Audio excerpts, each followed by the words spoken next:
মেহেদী হাসান হৃদয়কে জিজ্ঞেস করেছি যে তোমার কি প্রোডিউসার আছে, মানে ফাইন্যান্সার আছে নাকি আমি দেব। এটা আমি কি শুনলাম সাকিবিয়ানরা, এটা আমি কি শুনলাম, নিজের কানকে বিশ্বাস করতে পারছি না। মেগাস্টার শাকিব খান বরবাদ পরবর্তী সময়ে মেহেদী হাসান হৃদয়কে নিয়ে কি করতে চলেছে।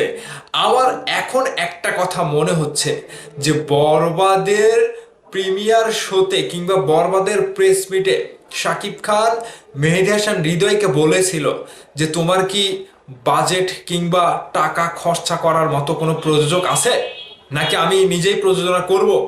এই কথাটি কেন মেগাস্টার হৃদয়কে বলেছিল আজকে আমি বুঝতে পারছি।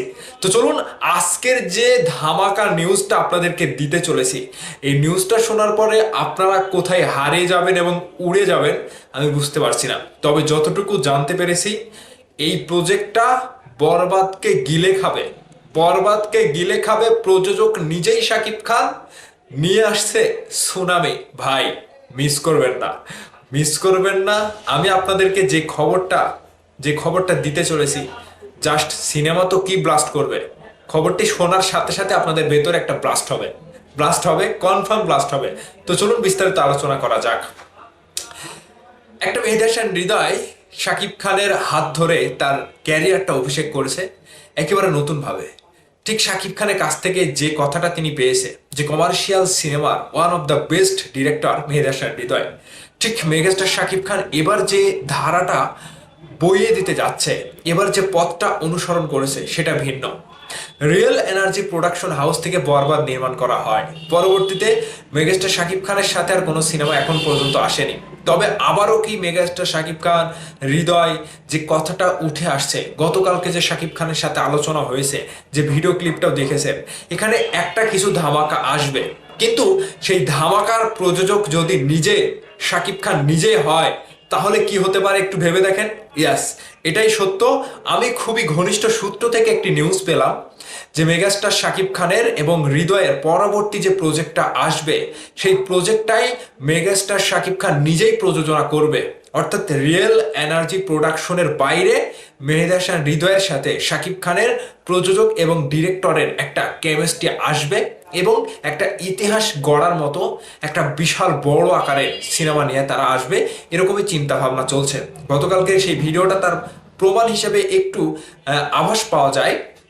কেননা এই সূত্রটা আমি পেলাম এভাবে যে মেগাস্টার শাকিব খানের বরবাদ পরবর্তী সময়ে রিয়েল এনার্জি প্রোডাকশন হাউসের যিনি প্রযোজক শমীম অ্যাডাম ছিলেন, তার কিছু কথাবার্তায় শাকিব খান হয়তো একটু হলেও কষ্ট পেয়েছে, কিংবা শাকিব খান হয়তো নিজের মন থেকে একটু হলেও তাদের উপরে বিষণ্ণ মনোভাব নিয়েছে।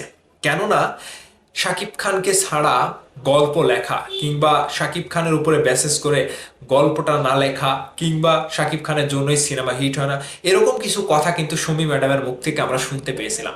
তবে সেই জায়গা থেকেও হলেও মেগাস্টার শাকিব খান যেহেতু নিজেই এর আগেও কয়েকটি সিনেমার প্রযোজক হিসেবে নাম লিখিয়েছেন তার প্রযোজনা প্রতিষ্ঠান এসকে ফিল্মস থেকে, যেরকম হিরো দ্য সুপারস্টার কিংবা পাসওয়ার্ড কিংবা আরো কয়েকটি সিনেমা রয়েছে এরকম, যিনি যেটা শাকিব খান নিজেই প্রযোজনা প্রতিষ্ঠান হিসেবে তিনি নিজে প্রযোজনা করেছেন প্রতিষ্ঠান থেকে, এসকে ফিল্মস থেকে।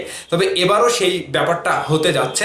যতটুকু খবর পেলাম, এটা বাংলাদেশের ইতিহাসে বরবাদ তো কি হয়েছে, বরবাদের থেকেও বড় বাজেট দিয়ে নির্মাণ হবে এই সিনেমাটি এবং আগামীতে বরবাদকে গিলে খাওয়ার জন্যই এই বিশাল বড় একটা প্ল্যান করেছে শাকিব খান এবং মেহেদী হাসান হৃদয়। যদি এই প্রজেক্টটা হয় তাহলে কি হবে বুঝতে পারছেন। যদি এই প্রজেক্টটা ফুলফিল ভাবে শাকিব খান তার নিজের প্রযোজনা প্রতিষ্ঠান থেকে প্রযোজনা করে মেহেদী হাসান হৃদয়কে পরিপূর্ণতা দিয়ে সবকিছু দিয়ে সাপোর্ট করে যে তোমার কোনো ভয় নাই, তুমি খালি গল্প লেখো আর আমি যা করার করছি, বিষয়টা বুঝতে পারছেন কোন আকারের ব্লাস্ট করবে। ভাই আমি এটা শোনার পরে রীতিমতো সাকিব ভাইকে বাহবা দিতে চাই যে ইয়েস, আপনি আবারও প্রযোজক হিসেবে কামব্যাক করেন।